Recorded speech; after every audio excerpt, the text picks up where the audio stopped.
بسم اللہ الرحمن الرحیم۔ میں ہوں محمد ضیاء الحق نقشبندی، پروگرام دین و دنیا کے ساتھ حاضر خدمت ہوں۔ ناظرین و سامعین، آج ہمارا جو موضوع ہے وہ بہت ہی پیارا موضوع ہے۔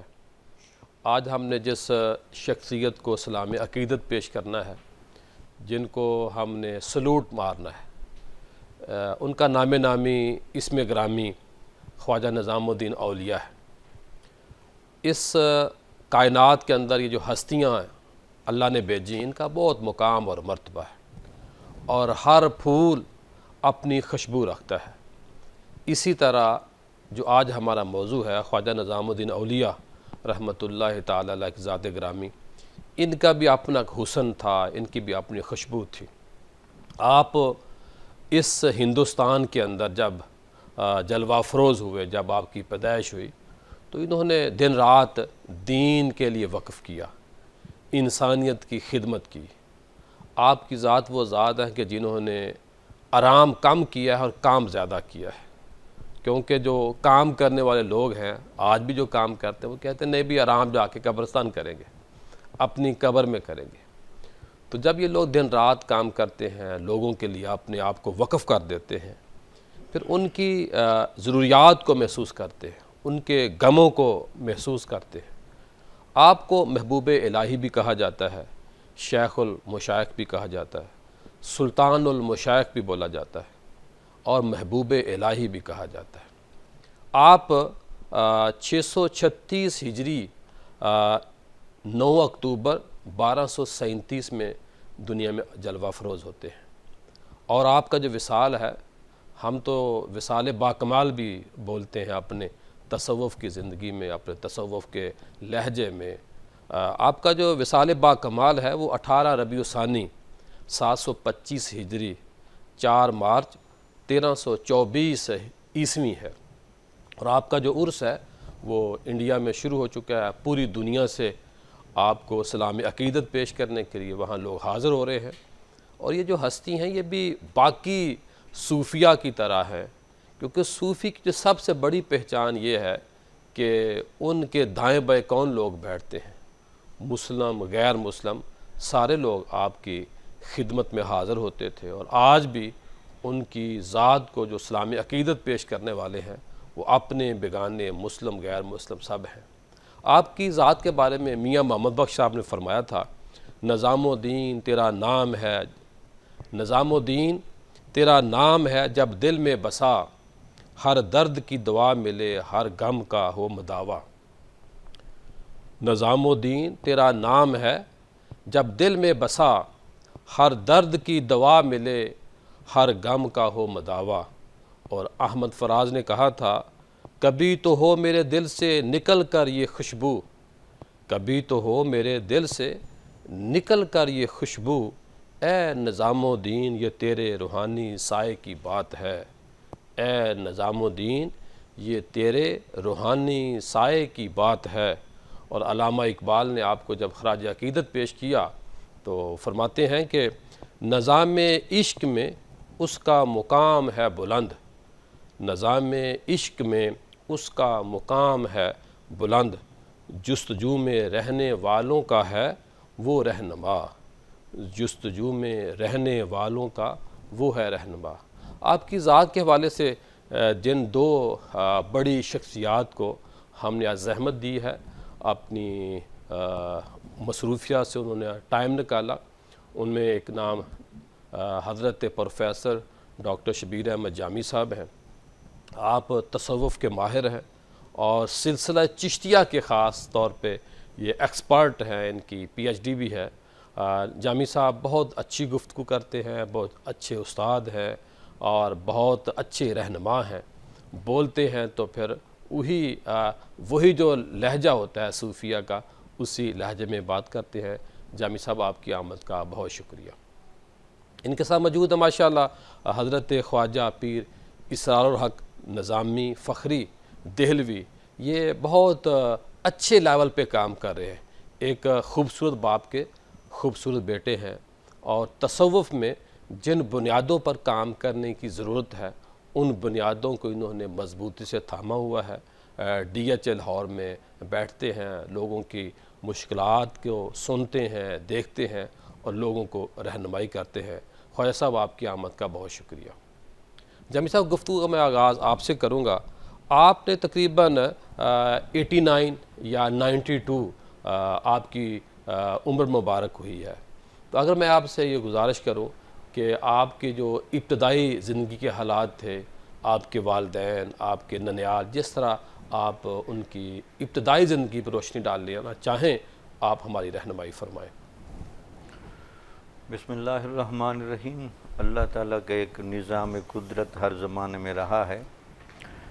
جب بھی وقت کے تقاضوں نے اور حالات نے ضرورت محسوس کی کہ ان کے لیے ایک رہنمائی کا مینارہ اور رہنمائی کا سپوت دنیا میں ظہور پذیر رہے، تو اللہ تعالیٰ ہمیشہ اس مواقع پر ایسے رجال کار کو ظہور ان کا کرتا رہا ہے۔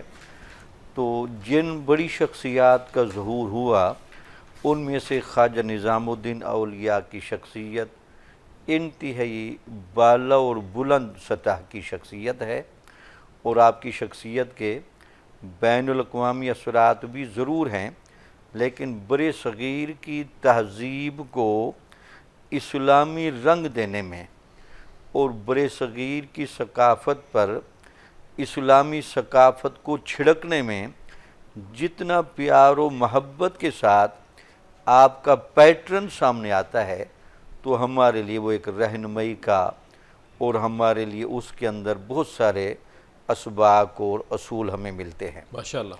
تو خواجہ نظام الدین اولیاء رحمۃ اللہ علیہ کے بارے میں شروع میں جیسے آپ نے فرمایا، آپ 7ویں صدی ہجری کے ابتدائی زمانے کے جی لوگوں میں سے ہیں۔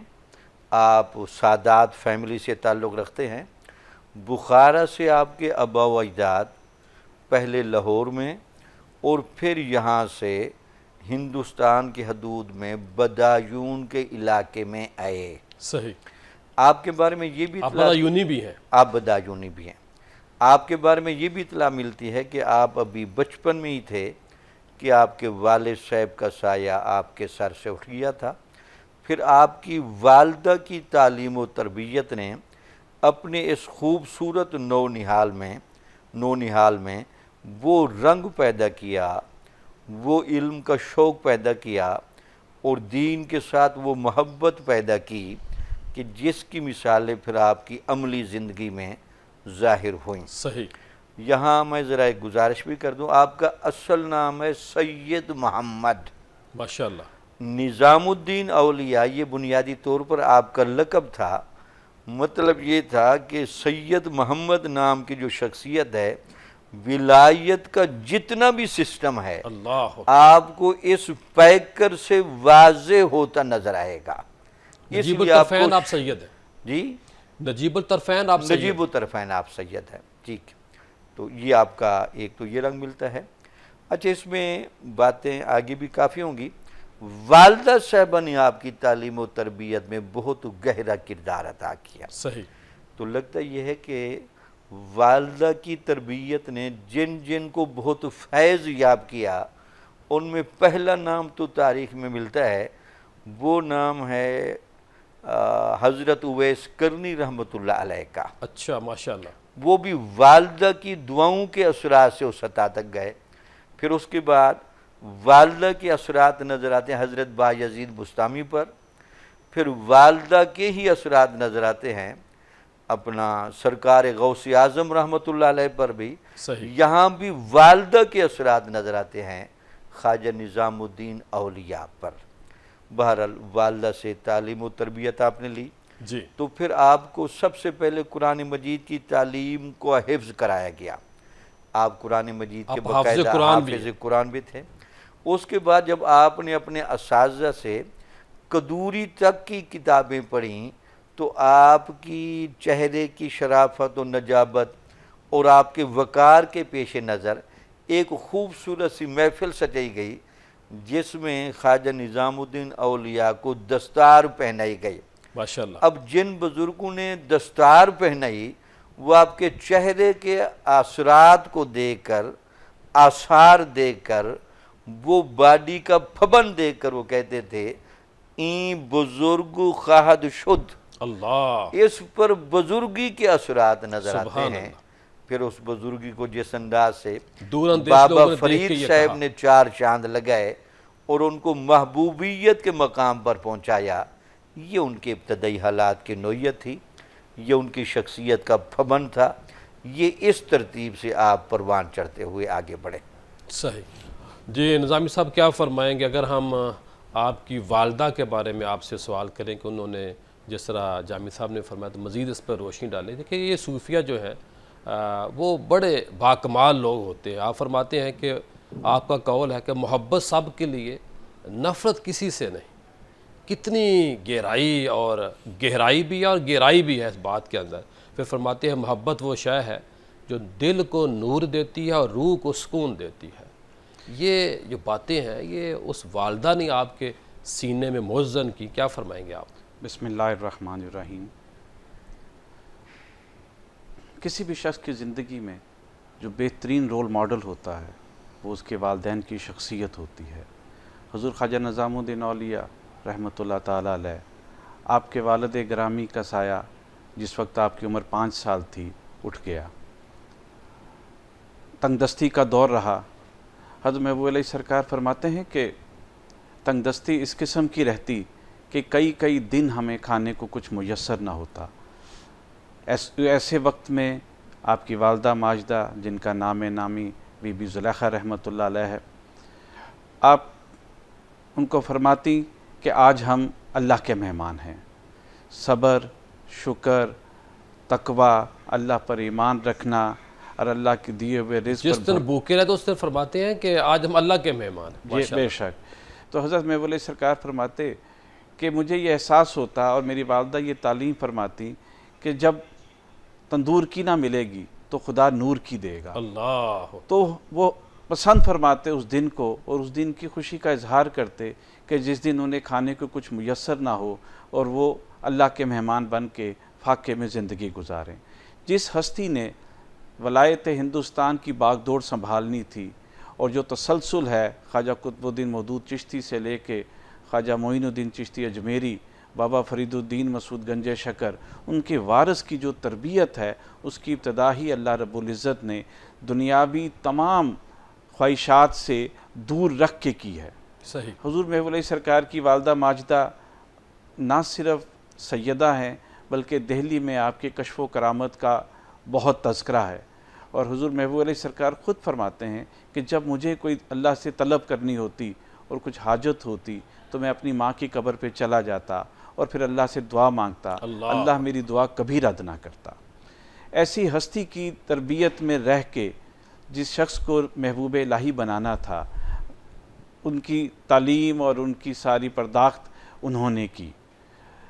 آج بھی اگر ہم چاہتے ہیں کہ ہمارے ہاں اللہ کا مقرر پیدا ہو تو مرکزی کردار ماں کا ہوگا، اسی طرح باحیا ہو، اسی طرح با کردار ہو، اسی طرح شریعت اور محبت الہی میں گم رہنے والی ہو، اسی طرح شب بیدار ہو، تو یقیناً اس قوم میں بھی اللہ کے مقرب بندے آئیں گے۔ اللہ اکبر۔ آپ حضرت جامی صاحب نے چند شخصیات کا نام لیا اور کہ ان کے پیچھے ان کی والدہ کی دعائیں تھیں۔ میں یہ سمجھتا ہوں کہ کوئی شخص بھی بڑا آدمی اس وقت تک نہیں ہو سکتا جب تک اس کی ماں اس کی تربیت میں بنیادی کردار ادا نہ کرے۔ صحیح۔ آج ہم جس معاشرے میں ایک بگاڑ کو دیکھتے ہیں، اس کو اگر سنوارنے کا آسان ترین طریقہ یہ ہے کہ ہماری عہد حاضر کی ماں بی بی زلیخا کی طرح، حضور غوث پاک کی والدہ کی طرح، حضرت با یزید بستامی رحمۃ اللہ علیہ کی والدہ کی طرح، حضرت سلطان باہو رحمۃ اللہ علیہ کی والدہ کی طرح اپنے کردار اور اپنے اعمال کے ساتھ اپنے بچوں کی تربیت کرے۔ اللہ اکبر۔ حضرت محبوب علیہ سرکار کے اساتذہ میں شمس الملک، حضرت عماد الملک، اور بہت بڑا کردار جنہوں نے ادا کیا وہ حضرت کمال الدین زاہد رحمۃ اللہ علیہ ہے، جن سے آپ نے سہائے ستہ پڑھا، تمام علوم عربی اور بلکہ علوم عقلی و نقلی تمام آپ نے ان 3 بزرگوں سے پڑھے اور ان سے اسناد حاصل کی۔ اس کے بعد ان کو جب ذوق پیدا ہوا اور آپ کو محبت الہی ہوئی تو آپ حضرت خواجہ نجیب الدین متوکل رحمۃ اللہ علیہ کی صحبت میں رہنے لگے۔ حضور خواجہ نجیب الدین متوکل رحمۃ اللہ علیہ، حضور بابا فرید الدین مسعود گنج شکر کے بھائی ہیں۔ آپ کی صحبت نے آپ کو عشق الہی کا وہ دریا اور وہ سمندر جوش مارنے لگا کہ جس نے پناہ لی فرید الدین مسعود گنج شکر کی بارگاہ میں آ کے۔ خود حضرت خواجہ نجیب الدین متوکل رحمۃ اللہ علیہ آپ کو اپنے ساتھ لے کے بابا صاحب کی بارگاہ میں حاضر ہوئے اور انہیں پیش کیا اور عرض کیا کہ یہ وہ شاہکار ہے، اگر آپ اس کی پوری طرح تربیت فرمائیں تو ہمیں یقین ہے کہ یہ آسمان تصوف اور دنیا اسلام میں ایک روشن سورج کی طرح چمکے گا اور ایک زمانہ ان سے فیض پائے گا۔ ماشاءاللہ۔ پروگرام کا سلسلہ جاری ہے، ملتے ہیں مختصر بریک کے بعد۔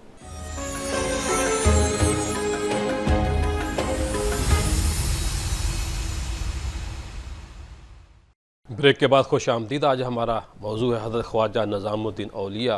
آپ والدہ کی طرف سے بھی سید ہیں اور والد صاحب کی طرف سے بھی سید ہیں، نجیب الطرفین سید ہیں، اور آپ کی ذات بڑی باکمال ذات ہے کہ جنہوں نے انسانی حقوق کا پوری زندگی کام کیا۔ آپ کی ذات کے حوالے سے جتنا بھی ہم ذکر کریں کم ہے، اور آج موضوع کا مقصد یہ ہے کہ آپ کا جو عرس ہے، ہم لاہور شہر میں بیٹھ کے، پاکستان بیٹھ کے ہم بھی ایک طریقے سے ان کو یاد کر رہے ہیں، ان کو نذرانہ عقیدت پیش کر رہے ہیں، ہم ان کو سلام عقیدت پیش کر رہے ہیں۔ اور سراج الدین صاحب نے ایک بڑا اچھا شعر کہا تھا، خواجہ تیرے در سے ہی ہے میرا سفر شروع، خواجہ تیرے در سے ہی ہے میرا سفر شروع، تجھ سے مل کر ہی ہوا ہے دل کا سچا نور، تجھ سے مل کر ہی ہوا ہے دل کا سچا نور۔ اور بشیر بدر صاحب نے کہا تھا، اے خواجہ تیرے نام سے آباد ہے دل کا جہاں، اے خواجہ تیرے نام سے آباد ہے دل کا جہاں، تیرے در پر ہر سائل کو ملتا ہے سکون اور امان۔ یہ جو اولیاء ہیں اصل میں ان سے محبت اس لیے ہے کہ اللہ کے نبی نے فرمایا تھا کہ جو قبر ہے اس کی دو ہی شکلیں ہوتی ہیں، ایک تو یہ ہے کہ وہ جہنم کے گڑھوں میں سے گڑھا ہوگا، ایک دوسرا یہ ہے کہ وہ جو قبر ہے جنت کی کیاریوں میں سے کیاری ہوگی۔ تو ہم ان کا ذکر اس لیے کرتے ہیں کہ یہ جنت کی کیاری میں رہتے ہیں، اور جو لوگ ان کے پاس جا کے دعا کرتے ہیں اللہ ان کی دعاؤں کو قبول کرتا ہے، جو ان کے وسیلے سے واسطے سے دعا کرتے ہیں اللہ ان کی بھی مدد کرتا ہے۔ مرکز میرا اللہ ہے۔ جی نظامی صاحب یہ بتائیے کہ آپ کی ذات نے لوگوں کو اللہ سے کیسے جوڑا؟ یہ جو ہمارے ہاں آج کل ہے کہ آج صوفیہ یہ چاہتے ہیں جو اس وقت کے ہیں کہ بھئی لوگ ہم سے جڑ جائیں۔ ہمارا یہ خیال ہے کہ جو ہمارے پرانے اسلاف تھے وہ لوگوں کو اللہ سے جوڑتے تھے، اسی لیے لوگ پھر آج تک بھی ان بزرگوں سے جڑے ہوئے ہیں۔ کیا فرمائیں گے آپ؟ بسم اللہ الرحمن الرحیم۔ محترم نقشبندی صاحب، بنیادی بات یہ ہے کہ ہمیں ایک تو سب سے پہلے تصوف کی داستان کو پڑھنا چاہیے۔ جی۔ تصوف کی طرف آنے کے ویسے تو کئی راستے رہے ہیں، لیکن مشائخ چشت کے ہاں 3 چیزوں کا بڑا تجربہ کیا گیا ہے۔ صحیح۔ پہلا تو یہ ہے کہ ان کے ہاں نسبت طہارت پر بہت زیادہ زور ہے، یعنی جو بندہ تصوف کی چاشنی میں داخل ہونا چاہتا ہے تو اگر وہ زندگی میں 2 کاموں کو کر لے، ایک تو ہمیشہ باوضو رہنے کی عادت ڈالے، صحیح، کبھی ایسا نہ ہو کہ وہ بے وضو ہو، جب بھی بے وضو ہو باوضو اپنے آپ کو کرے۔ صحیح۔ حضور نبی اکرم صلی اللہ علیہ وسلم نے فرمایا، نفس اور شیطان باوضو آدمی اور حملہ آور نہیں ہوتے، اللہ، یعنی آپ کے پاس وضو کی شکل میں وہ ہتھیار ہے نسبت طہارت کا محض۔ صحیح۔ دوسرا ان کے ہاں کثرت عبادت و ریاضت اس حد تک کی جاتی ہے کہ ان عبادات کے اندر انوار الہیہ کا مشاہدہ حاصل ہو۔ جی۔ ہمارے ہاں چونکہ عبادات کرنے کا، اعمال کرنے کا ڈھب اب سطحی رہ گیا ہے، ان چیزوں کے اندر بھی بہت زیادہ غور و فکر اور خشوع و خضوع لانے کی بہت زیادہ ضرورت ہے۔ اگر نماز خشوع و خضوع کے ساتھ وابستہ ہو جائے جی۔ تو نقشبندی سے آپ یقین مانیں تصوف کے اثرات دل و دماغ میں محسوس ہوتے تو ہیں۔ یہ سلطان المشائخ نے کیا۔ سلطان المشائخ یہ کام کرتے رہے۔ تیسرا ان کے ہاں جو شروع میں آپ نے بولا نا، محبت کو بہت گہرا دخل ہے۔ صحیح۔ اللہ تعالیٰ نے انسان کو ویسے اشرف المخلوقات نہیں بنایا۔ ابن عربی کا خیال یہ ہے کہ اس کے اشرف المخلوقات ہونے کا معنی ہی یہی تھا کہ اللہ تعالیٰ انسان سے جس قسم کا رابطے کی طاقت اس کے باطن میں رکھ کے بھیج رہا ہے، اس طرح اپنے ساتھ رابطے کا اس نے صلاحیت کسی مخلوق کو نہیں دی۔ صحیح۔ یہ جو میکانزم ہے رابطے والا، اپنے مرشد گرامی کی زیر تربیت، اپنے تقوی کے زور پر بیعت کی برکت۔ گناہ کبیرہ سے بچتے ہوئے اور بیعت کے فیض سے، صحیح۔ یہ جو آپ نے چیزیں کشید کیں، ان تینوں صلاحیتوں والا بندہ بقول داتا صاحب کے جب روحانی طبیب بن کے بیٹھ جاتے ہیں نا مسند پر، تو اس کے پاس اپنے بیگانے جو بھی آتے ہیں تو اس کے پاس علاج کرنے کی صلاحیت موجود ہوتی ہے۔ اللہ اکبر۔ وہ مرض کی تشخیص بھی کر سکتا ہے، وہ مرض کا علاج بھی کر سکتا ہے۔ آج لوگ پوچھتے ہیں جی آج لوگ کیوں مسلمان نہیں ہوتے، یا کفر کو اسلام کے ساتھ محبت کیوں نہیں ہے؟ تو وہ گیپ ہم نے خود پیدا کر رکھا ہے۔ ہمارے پاس اب وہ روحانی طبیب موجود نہیں ہیں صحیح۔ جو خواجہ نظام الدین کی شکل میں موجود تھے۔ صحیح۔ لیکن کہیں یہ تو نہیں مایوس حضور والا کہ ادب سے میں عرض کروں گا کہ جس طرح کی آج دنیا ہے اس طرح کے آج روحانی لوگ بھی موجود ہیں۔ چلو وہ تو آپ کی بات ٹھیک ہے، صحیح۔ کیونکہ لوگ ان پیروں کے ساتھ وہ روحانیت تو لینے جاتی نہیں، ٹھیک وہ ہے۔ اپنے ذاتی مسائل حل کروانے جاتے ہیں۔ چلو اس وجہ سے ہمارا روحانی میکانزم بھی خراب ہو گیا ہے۔ صحیح۔ تو یہ جو تین صلاحیتیں آپ کے پاس تھیں، آپ کو جب بابا صاحب نے نصیحتیں کرتے ہوئے بھیجا نا، فرمایا نظام الدین دو کام بہت کرنا۔ ایک کام تو یہ ہے کہ بغیر کسی سخت مجبوری کے قرضہ نہیں لینا۔ اللہ۔ یہ جو قرضہ لینا ہے نا، یہ انسان کے ضمیر کو، اجتماعی تشخص کو بہت مجروح کرتا ہے۔ صحیح۔ دوسرا یہ بات سمجھائی کہ آپ نے جتنا بھی ہو جائے دشمن کو بھی خوش کرنے کی کوشش کرنی ہے۔ اللہ اکبر۔ اس میکانزم کو ذرا سمجھنے کی کوشش کریں۔ وجہ یہ ہے کہ ایک روحانی طبیب نے مرض سے تو ضرور نفرت کرنی ہوتی ہے، مریض سے اس نے نہیں نفرت کرنی ہوتی۔ یہ مرض سے اور ضرور یہی نفرت صوفیہ رکھیں۔ کرتے ہیں یہ صوفیہ کرتے کہ رہے۔ بندے سے نفرت ہی بندے کے گناہ سے نفرت۔ گناہ سے نفرت ہے۔ اور لگتا یہ ہے کہ میں ایک سادہ سے دو جملے اکثر کہتا ہوں، آپ کی توجہ بھی چاہیے۔ دو چابیاں تو ان کے پاس ضرور ہوتی ہیں۔ اگر کوئی کافر ان کی صحبت میں غیر متعصب آ جائے نا، اس کی روح کو چابی لگا کر الست بربکم قالوا بلا کا سبق یاد کرا دیتے ہیں۔ واہ سبحان اللہ۔ اگر کوئی گناہگار آ کر مجلس میں بیٹھے، فَأَلْهَمَهَا فُجُورَهَا وَتَقْوَهَا کی چابی لگا کر اس کے میکانزم کو اس کو نچوڑ دیتے ہیں۔ تقوی کی طرف لے آتے ہیں اور اس کو نچوڑ دیتے ہیں۔ تو آپ کہتے ہیں کہ بابا صاحب کی یہ باتیں ہمیشہ میرے پیش نظر رہتی تھیں۔ آپ کے بارے میں یہ بھی تھا کہ آپ ہمیشہ وضو سے رہتے تھے، جی۔ اور جس دن آپ کا وصال مبارک ہوا اس دن بھی آپ یہ روزے سے رہتے تھے۔ آپ نے پوری زندگی روزے رکھے، آخری دن بھی آپ کا روزہ تھا جس دن وصال ہوا۔ تو اس میں لکھا ہے کتابوں میں کہ آپ سحری کے ٹائم جب کھانا آپ کے سامنے رکھا جاتا تو آپ دیدہ ہو جاتے تھے۔ اللہ۔ وہ مریدین پوچھتے تھے کہ حضور کھانا لے لیں۔ آپ نے کہا ہندوستان میں کتنے لوگ ہیں جو آج بھوکے سوئے ہوں گے، تو نظام الدین کا یہ لیول نہیں بنتا کہ لوگ بھوکے سوئے ہوئے ہوں اور نظام الدین بیٹھ کر آرام سے کھانا کھا رہا ہو۔ مخلوق کے ساتھ ہمدردی کا اور مخلوق کے ساتھ درد کا اور انسان نوازی کا یہ جو پیٹرن خواجہ نظام الدین میں تھا، لگتا یہ ہے کہ آج ہندوستان میں جہاں مسلمان کثرت سے آتے ہیں وہاں ہندو بھی اپنے اس راجہ کو سلام کرنے آتے ہیں کہ نہیں، اس کے اندر انسانیت کا درد، انسان دوستی کا سبق اور انسانیت کو ترقی کی راہ پر لانے کا جو پیٹرن ان کے پاس تھا، آج اگر ہم اس کو اڈاپٹ کریں تو اب بھی ہم اپنے ماحول کو بہت خوشگوار، بہت بارونق اور توازن اور اعتدال پر لا سکتے ہیں۔ صحیح صحیح جی پیر صاحب کیا فرمائیں گے؟ وہ ایک واقعہ میں پڑھ رہا تھا آپ کے بارے میں کہ آپ کے ایک ماننے والے تو نہیں تھے، ایک دشمن تھے اور ہمیشہ وہ آپ سے نفرت کرتے تھے خدا نخواستہ، اور بڑے مخالف تھے۔ تو جب اس بندے کا انتقال ہوا تو آپ اس کے جنازے میں گئے اور دعا کی کہ اے باری تعالیٰ، جس طرح یہ بندہ مجھ سے نفرت کرتا تھا دنیا میں، تو وہ اس سے سلوک نہ کرنا، بلکہ یا اللہ اس سے نرمی والا معاملہ فرما، اس سے پیار والا معاملہ فرما۔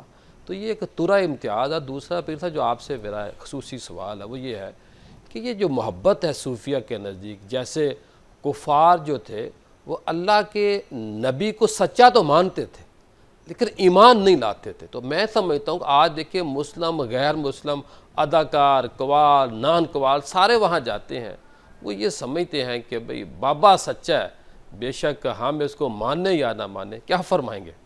مختصر ترین آپ کو حضرت نے جو گفتگو فرمائی اس کے تسلسل کو جاری رکھتے ہوئے کچھ عرض کروں گا۔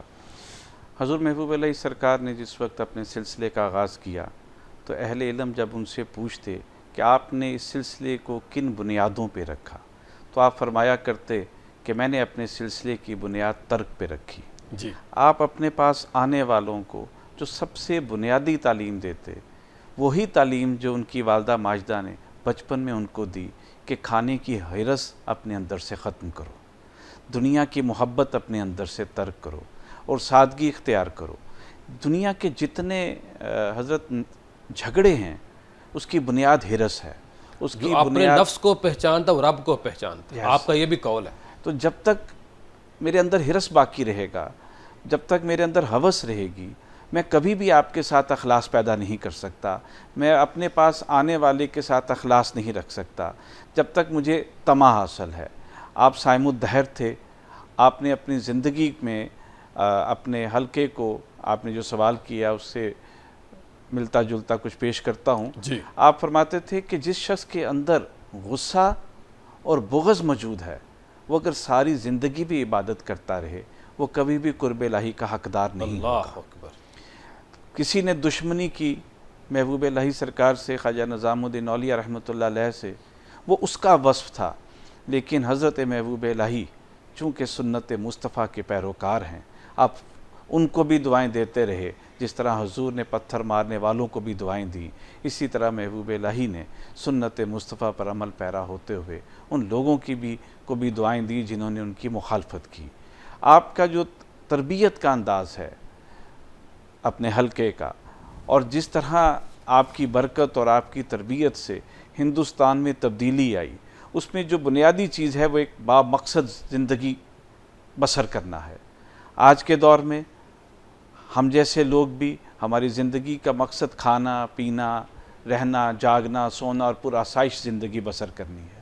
ان کی زندگی کا مقصد اور ان کے حلقے کی زندگی کا مقصد پرآسائش زندگی بسر کرنا نہیں تھا، ان کا مقصد صرف اور صرف اللہ کی خوشنودی، اللہ کی رضا اور اس کے مطابق زندگی بسر کرنا، اور رسول اللہ صلی اللہ علیہ وآلہ وسلم کا جو پیغام ہے وہ ان مشرکین کو، ہندوؤں کو، کافروں کو اس انداز میں پیش کرنا کہ رسول اللہ صلی اللہ علیہ وآلہ وسلم کی رحمت اللہ عالمینی کا مظہر اور ان کا عکس ان میں نظر آئے۔ سبحان اس محبت کے ساتھ انہوں نے ہندوستان میں، انہوں نے اور ان سے پہلے حضور بابا صاحب نے، خواجہ قطب پاک نے اور خواجہ معین الدین چشتی اجمیری غریب نواز نے، آپ سب نے جس انداز سے مسلمانوں کے قدم ہندوستان میں جمائے، اس کا ایک وصف اگر ہم ذکر کریں تو وہ اخلاص ہے، وہ اخلاق ہے، وہ برداشت ہے اور اثار ہے۔ صحیح۔ ان وصف کے ساتھ آپ نے تبلیغ اور مریدوں کی تربیت کا آغاز کیا۔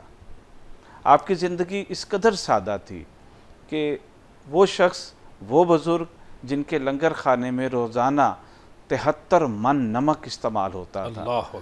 آپ کے ورثے میں ایک کمبل تھا جو ان کو ورثے میں والدہ کی طرف سے ملا تھا، اس کا سائز اتنا تھا کہ اگر وہ سر پہ اوڑھتے تو پاؤں ننگے ہوتے تھے اور اگر پاؤں ڈھانپیں تو سر ننگا ہوتا تھا۔ آپ کی 90 سالہ زندگی اسی کمبل کے ساتھ سردی اور گرمی میں بسر ہوئی۔ وہ جن کے دروازے پہ شاہان وقت نظر نیاز پیش کرتے اور زر و جواہر کو قربان کرتے، وہ نظام الدین اولیاء زری زربخش کے اپنے لباس 20 پیوند کے ساتھ بنے ہوئے ہوتے، کیونکہ ان کی والدہ نے اور پھر حضور بابا فرید الدین مسعود گنج شکر کی تعلیم و تربیت نے ان تمام خواہشات دنیاوی سے آپ کے قلب کو صاف کر دیا۔ جب کسی بھی قوم کا لیڈر، کسی بھی قوم کا مذہب کا، مسلک کا، تصوف کا جو لیڈر ہے، خواہشات دنیا سے پاک ہو کر بیٹھے گا تو تبھی اس کا امپیکٹ سوسائٹی میں ڈیولپ ہوگا۔ ماشاءاللہ۔ پھر اس لیے تو آپ نے فرمایا تھا کہ کچھ نہ ملے تو فکر نہیں کرنی، اور اگر کچھ مل جائے تو جمع نہیں کرنا، یہ آپ کی تعلیمات ہیں۔ پروگرام کا سلسلہ جاری ہے، ملتے ہیں مختصر بریک کے بعد۔ بریک کے بعد خوش آمدید۔ آج ہمارا موضوع حضرت خواجہ نظام الدین اولیاء کی ذات کو ہم خراج عقیدت پیش کر رہے ہیں، ان کو سلام پیش کر رہے ہیں۔ آپ نے یہ بھی فرمایا تھا اپنے ماننے والوں کو کہ قرآن کو 2 طرح پڑھا کرو، ترتیل اور تردید۔ تو ان سے پوچھا گیا کہ ترتیل کا تو ہمیں پتہ ہے، تو تردید کیا ہے؟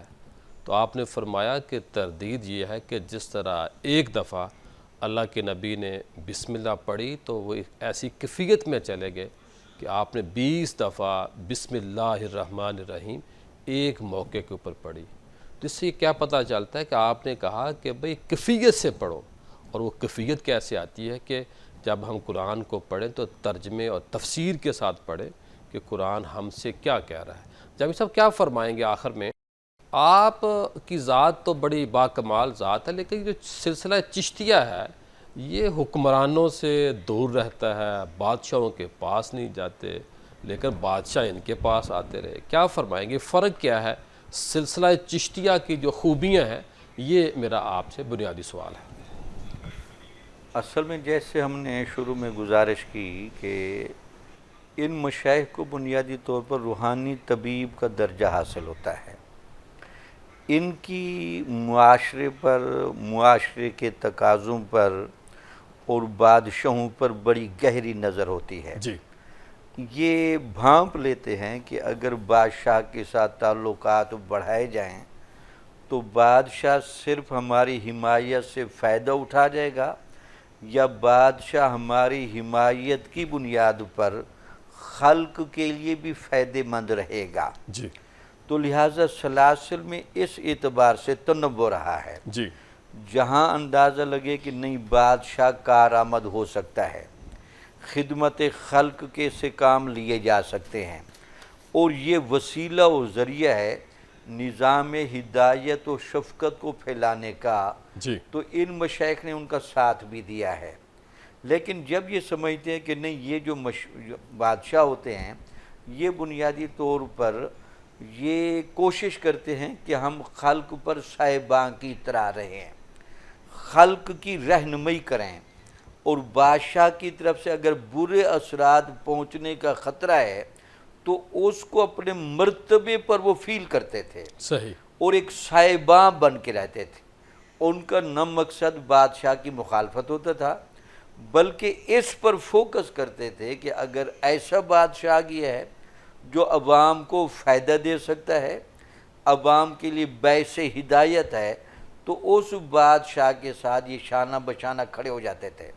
اور جن بادشاہوں کے بارے میں ان کو اطلاع ملتی تھی یا بربناہ بصیرت یہ فیل کرتے تھے کہ ان بادشاہوں کے سامنے ایک ایسی روحانی رکاوٹ بھی رہنی چاہیے تاکہ وہ مخلوق کو نقصان نہ پہنچا سکیں اور مخلوق پر اپنے مذموم مقاصد پورے نہ کر سکیں، تو پھر ان کا وتیرہ یہ بھی رہا ہے کہ ہمیشہ یہ بادشاہوں سے اجتناب کرتے تھے، جی، لیکن کبھی معاشرے کو کلیش کی طرف نہیں دھکیلا، صحیح، اس توازن اور اعتدال کو ہمیشہ قائم رکھا، اور اپنے کردار، خدمت خلق اور پھر اپنے علم اور وقار کے لیول پر ہمیشہ بادشاہوں کے ماتحت لوگوں کی وہ تربیت کرتے رہے۔ امیر خسرو خلفاء بھی کی بنیادی طور پر ان لوگوں میں شامل تھا جو بادشاہوں کے بہت قریب تھے۔ اب امیر خسرو کی آپ نے جس انداز سے روحانی تربیت کر دی اور ادبی اسلوب میں توحید کا اور عشق الہی اور عشق نبوی صلی اللہ علیہ وسلم کا جو دبستان امیر خسرو کے ذریعے پہنچا، تو تاریخ گواہی دیتی ہے کہ یہ بھی خواجہ نظام الدین اولیاء کی بہت بڑی کرامت تھی کہ ترکوں کا شہزادہ اور محلات میں بیٹھنے والا بندہ کتنے تقوی اور طہارت کا، کتنی ایمانداری کا اور عشق و محبت کی کن کیفیات کا وہ امین تھا۔ صحیح۔ مشائخ چشتی نے ہمیشہ اس پر بڑی گہری نظر رکھی، اور دوسرا وہ یہ سمجھتے تھے کہ ہندوستان کی تہذیب یہ بین ثقافتی تہذیب ہے، اللہ، یہاں کئی طرح کے لوگ رہتے ہیں، یہاں لہٰذا ایک ایسا پیٹرن اختیار کیا جائے کہ ماحول تضاد کی طرف نہ جائے، ماحول ٹینشن کی طرف نہ جائے، ماحول ہمیشہ نارمل رہے۔ اعتدال اور توازن کا وہ پیٹرن متعارف کرایا۔ تو یہ مشائخ چشت کا بہت بڑا ایک امتیازی اسلوب رہا، اور محبت اور امن، صحیح۔ یہ وہ دو بنیادی پیٹرن انہوں نے سامنے رکھے۔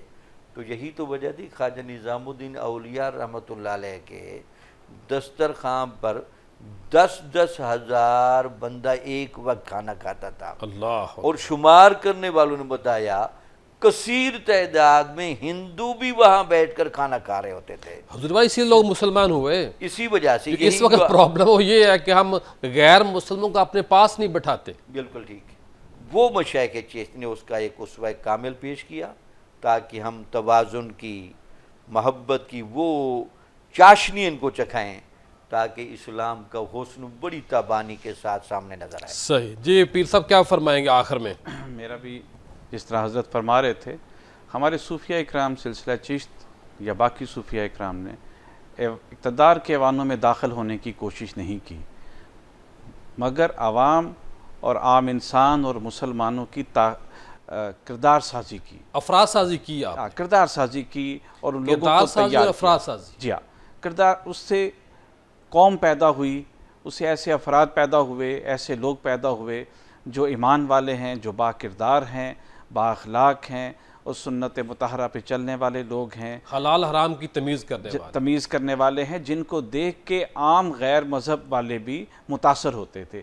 ایک شخص جو خانقاہ کا امیر ہے، اس کی تو ایک اپنی شان ہے، لیکن ان کے حلقہ احباب کا ہر خاص و عام شخص اپنی ایک علیحدہ شان اور پہچان رکھتے تھے، وہ اپنی درگاہ کی پہچان بن جاتے ہیں۔ بالکل پہچان اور نمائندے بن کے معاشرے میں رہتے، جن کو دیکھ کے لوگوں کے قلب پلٹتے۔ ایک تو شان ہے حضور محبوب الہی کی اپنی، اور دوسری آپ کی تربیت جو ہزاروں لاکھوں کی تعداد میں آپ کے ماننے والوں ایک کی پھول زندگی آپ میں خود تبدیلی ہیں، آئی۔ دوسرا آپ کی کیاری میں سے جو پھول ہیں ان کی اپنی خوشبو ہے۔ یقیناً وہ پھر پورے ہندوستان میں اس کا فیض جاری ہوا، لوگوں کی زندگیاں تبدیل ہوئیں، لوگوں کے اخلاق تبدیل ہوئے، برداشت پیدا ہوئی، اور حسن زندگی میں ایمان اور رسول اللہ صلی اللہ علیہ وآلہ وسلم کی بتائی ہوئی زندگی کے مطابق ایک حسن پیدا ہو گیا۔ تو اسی مشن کو لے کے یہ لوگ لگے رہے، اور انہوں نے اپنے وقت کو اقتدار کے ایوانوں اور بادشاہان عالم کی بارگاہوں میں جانے میں ضائع نہیں کیا۔ وہ وقت کو سب سے زیادہ اہمیت دیتے تھے۔ ہاں، ان لوگوں کے ساتھ ان کا یقینی تعلق رہا کہ جن کے ذریعے، ان اہل ثروت کے ساتھ جن کے ذریعے وہ فروغ دین کا کام لے سکتے ہیں۔ اس کے علاوہ وہ مستقل اس چیز کو اوائڈ کرتے تھے کہ کسی صاحب ثروت یا بادشاہ کے ساتھ ملاقات اور ان کی صحبتوں میں وقت کو ضائع کیا جائے۔ ان کی جتنی ملاقاتیں کتابوں میں پائی جاتی ہیں، ان کا ایک ہی مقصد ہے کہ اگر کبھی انہیں ضرورت پڑی ہے کہ وہ دین اسلام کے فروغ کے لیے ان کی مدد لیں، اشاعت کے لیے ان کی مدد لیں، تو اس سلسلے کے لیے انہوں نے ضرور ان سے رابطہ کیا ہے۔ اس کے علاوہ خاص طور پہ حضرت نظام الدین اولیاء محبوب الہی رحمۃ اللہ علیہ نے، آپ نے بالکل ان کی طرف سے صرف نظر کیا، بلکہ اس کی مخالفت بھی برداشت کی، اس کے لیے آپ پر بہت ساری پابندیاں بھی لگیں، وہ سب برداشت کیا، لیکن آپ نے اپنے حلقے کو اور دلی کے رہنے والوں کو اور ہندوستان کے باسیوں کو تربیت اور ان کی کردار سازی میں سارا وقت لگایا۔ جی پیر صاحب، اپنا جامی صاحب آخر میں کوئی چھوٹا سا پیغام آپ کی ذات کا کوئی بڑا خوبصورت جو ہماری نوجوان نسل کو محبت میں کوئی پیش کریں۔ ایک تو ہمیشہ یاد رکھیں، خواجہ نظام الدین اولیاء رحمۃ اللہ علیہ کی کتاب فوائد الفوائد چھپ گئی ہے، جی، اور ہمارے یہ جو محکمہ اوقاف والوں نے انہوں نے بہت خوبصورت ترجمہ بھی کرایا ہے۔ ایک تو وہ کتاب ضرور پڑھنی چاہیے، ماشاءاللہ، اور دوسرا ہمیشہ یاد رکھیں، خواجہ نظام الدین اولیاء کے مزار پر جانے والے یا آپ کی کتاب پڑھنے والے اس روحانی کیف کو ضرور فیل کرتے ہیں کہ آپ صرف چند صفحے پڑھیں گے تو آپ کی آنکھوں سے یہ بارش ہونا شروع ہو جائے گی اور آپ کو اپنے اندر احتساب، مسلمانی کا احساس، خدمت خلق کا جذبہ اور لوگوں کے لیے ہمیشہ پرسکون رہنے کا آپ کو ایک درس ملے گا۔ پھر سے یہ بڑا اپنے جامع صاحب بڑا اچھا آپ نے بیان فرمایا کہ جو آپ کی درگاہ پہ نہیں جا سکتے، جانا چاہتے ہیں، تو وہ آپ کا جو علمی فیض ہے اس کو حاصل کرے اور اس کے اوپر عمل کرے۔ پھر صاحب آپ آخر میں کیا پیغام دینا پسند فرمائیں گے؟ مختصر ترین کی میں یہی عرض کروں گا کہ اگر ہم چاہتے ہیں کہ ہم بھی اللہ کے مقرب ہوں تو ہمیں وہی راستہ اختیار کرنا ہوگا جو ہم سے پہلے والوں نے کیا، صبر، برداشت، حوصلہ، ایثار اور اخلاق۔ یہی طرہ امتیاز ہے صوفیہ کا کہ وہ ان کی راتیں بستروں سے جدا اور دن خدمت خلق میں رہتے ہیں۔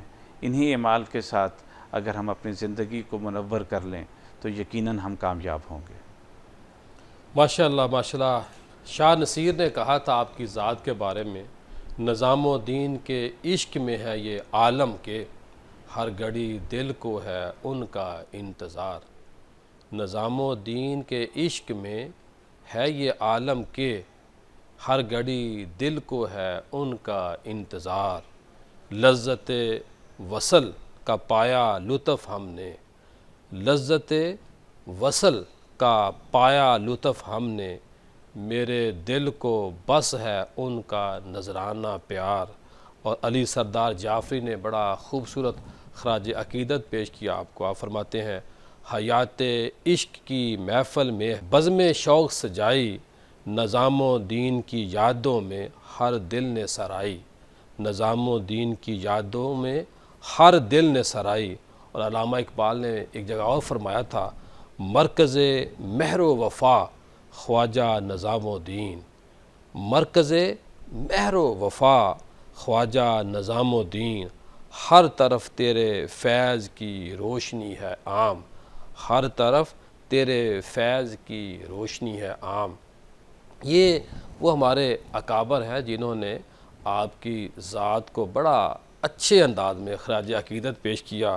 اور اس طرح حافظ شیرازی نے کہا تھا، فیض نظام و دین کی روشنی میں گم، فیض نظام و دین کی روشنی میں گم، ہر دم رہتا ہے دل ان کے ذکر سے محترم۔ کہ جب ہم ان نیک ہستیوں کو اپنی زندگی کا حصہ بناتے ہیں، ان کا ذکر کرتے ہیں، تو پھر ہمارے جو دل ہے وہ بھی پاک رہتے ہیں، پاکیزہ رہتے ہیں، محترم رہتے ہیں۔ جب بندہ خود محترم ہو جائے، خود نیکی کرنے والا بن جائے، تو پھر جو غلاموں کے غلام ہیں ان کے غلام بھی ان کو مل جاتے ہیں، ان کے ماننے والے بھی ان کو مل جاتے ہیں۔ خواتین و حضرات، آج جو ہمارا وظیفہ ہے، یا مصورو، یا مصورو، شکل و صورت اور امتیازی شان عطا کرنے والا، وہ اللہ، وہ مالک، وہ خالق کہ جو خود بھی پیارا ہے اور خوبصورت شکلیں بھی بناتا ہے، چہرے بھی بناتا ہے۔ اور اللہ کی ذات وہ اللہ ہے، وہ پیاری ذات اللہ کی کہ آپ دیکھیے پوری کائنات میں اربوں انسان آئے، اربوں آئیں گے، لیکن کسی بندے کا جو تھم ہے، جس کو ہم نشانی کہتے ہیں، جو ہمارے پوروں کے اندر موجود ہوتا ہے، سیم نہیں ملتے۔ یہ اس مالک کی ذات کا ہمارے اوپر کرم ہے، اس کا فضل ہے۔ اس وظیفے کی برکت سے آپ اگر اس وظیفے کو 313 بار نماز فجر اور نماز عشاء کے بعد پڑھیں تو آپ کا جو چہرہ ہے اس کے اوپر نور آئے گا، رونق آ جائے گی۔ اور وہ خواتین جو پریشان ہوتی ہیں کہ میں حاملہ ہوں، جو بچہ پیدا ہونے والا ہے، جو اللہ مجھے اولاد دے گا، وہ ظاہری کسی عیب سے پاک ہو، وہ شکل و صورت سے پاک ہو، تو ان خواتین کو، ان ماں باپ کو یہ وظیفہ پڑھنا چاہیے، یا مصورو، یا مصورو، اول و آخر درود شریف پڑھ کے اور 313 بار مسلسل پڑھے، تو اس وظیفے کی برکت سے اللہ پاک اس گھر کو، اس فرد کو عظمتیں عطا کرے گا۔ کل دوبارہ آپ سے ملاقات ہوگی۔ السلام علیکم۔